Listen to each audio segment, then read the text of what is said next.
Alright, so in today's tech video, I'm going to unbox this guy right here. This is the 5 terabyte Western Digital external hard drive.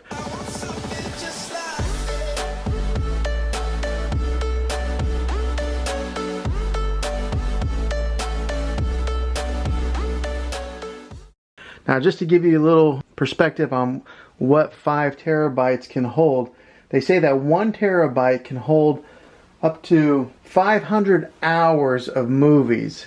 So, you know, if a movie is approximately 120 minutes long, that's 250 movies that 1 terabyte can hold. And this guy here is 5 terabytes. So this thing can hold a lot of movies.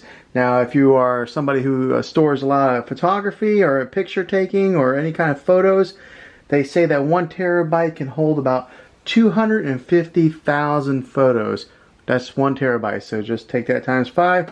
This thing can hold a lot of data, a lot of media, a lot of files. So let's go ahead and unbox this thing. I'll show you guys what it looks like and give you guys the measurements.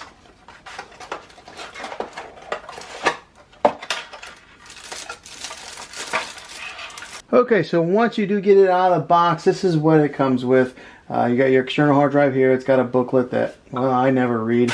And then it's got the cable here. It's a USB 3 cable, so the transfer speeds on this are pretty quick. Here's something that's pretty nice about this Western Digital external drive is it's got these rubber feet right here on the bottom on each corner, and it prevents it from sliding. So if you do have this like on a desk, it holds pretty tight on there.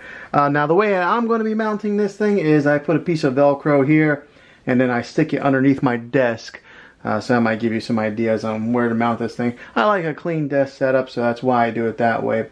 But just to give you guys the measurements on this, it measures about 4 1/4 by 3 1/4. So those are the dimensions on this hard drive here, and this is what it looks like. But hopefully this gives you a little bit of an idea if you're wanting to get one of these. And if you do want to get one, I'll have a link in the description down below of where you can get this. Go ahead and click thumbs up on this video if this was helpful for you. Go ahead and subscribe to my channel. I make tech videos all the time, and I'd love to have you back in the next one. Take care.